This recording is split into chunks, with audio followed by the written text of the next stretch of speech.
सुप्रभात मंडळी.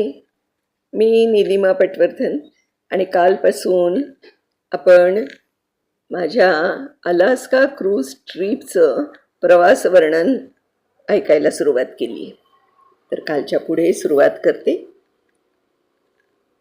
मी 26 तारखेला म्हणजे हरताळकेच्या दिवशी माझ्या भावाकडे मुंबईला येऊन पोचले. तिथपर्यंत मी काल सांगितलं. आता आज त्याच्या पुढे. गणेश चतुर्थी पण छान पार पडली. दुसऱ्या दिवशी 28 ऑगस्टला जरा आरामातच उठलो. 29 ऑगस्टला सकाळी निघायचं होतं म्हणून पुन्हा बॅग भरणं, बरोबर काहीतरी खायला घेणं, कारण 29ला आम्ही रात्री व्हँक्युव्हरला पोचणार होतो आणि क्रूजवर पोचेपर्यंत हॉटेलकडून कॉम्प्लिमेंटरी ब्रेकफास्ट मिळणार नव्हता. म्हणून त्याची तयारी असं सगळे करण्यात दिवस कसा गेला ते समजलंच नाही. 29ला पहाटे उठून अन्निका उरकली. आम्ही तिघेजण म्हणजे मी, माझा भाऊ संजय आणि बहिणी सुषमा, अशा तिघांचं सामान प्रत्येकी 2 याप्रमाणे 6 बॅगा आणि शिवाय प्रत्येकाची एक बॅकपॅक. यामुळे माझा भाचा अमोल जरी गाडीने म्हणजे कारने एअरपोर्टला मला सोडायला येणार होता तरी गाडी अगदी फुल पॅक झाली होती.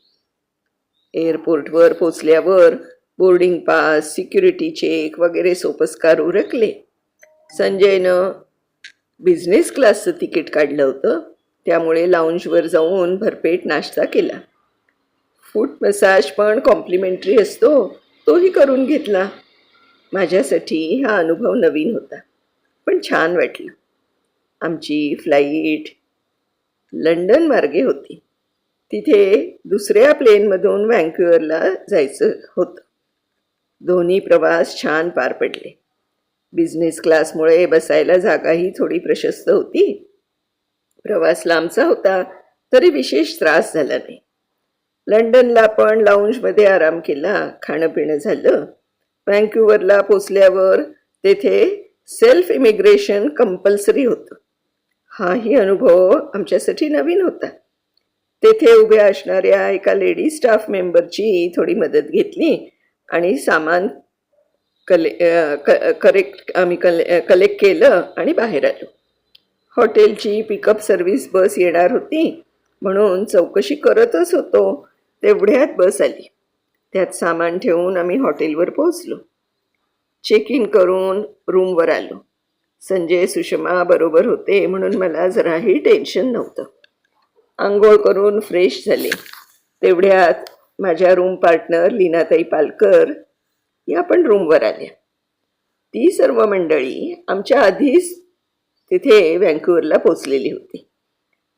पण सगळे एकत्र चहा घेत गप्पा मारत होते आणि माझ्याबरोबर लीनाताईंनी पण कॉफी घेतली. मी बरोबर आणलेले वेफर्स पण खाल्ले आणि झोपलो. सकाळी लवकरच जाग आली. ब्रेकफास्ट इन्क्लूड नव्हता, पण रेडी टू ड्रिंक कॉफीची सोय आम्ही करून घेतलेली होती. पण रूमवरती चहा कॉफीची सोय होती म्हणून मग ते तसंच ठेवलं आणि चहा कॉफी बरोबर घेतलेले जे सँडविचेस होते ते खाल्ले. लीनाताईंनी केळ्याच्या पुऱ्या आणल्या होत्या, त्याचाही आस्वाद घेतला आणि आंघोळी करून खाली उतरलो. बाकीची मंडळी अजून खाली आली नव्हती म्हणून आम्ही जवळच एक छोटीशी चक्कर मारली. थोडे फोटो काढले. तेवढ्यात बाकीची मंडळी पण आम्हाला जॉईन झाली. मग सगळ्यांनी रूम चेकआउट केलं. आम्हाला आता क्रूज स्टेशनवर जायचं होतं. तेथे जाण्यासाठी एका मोठ्या व्हॅनची व्यवस्था केली होती आम्ही. मग सगळं सामान आत चढवलं आणि आम्ही आत बसलो.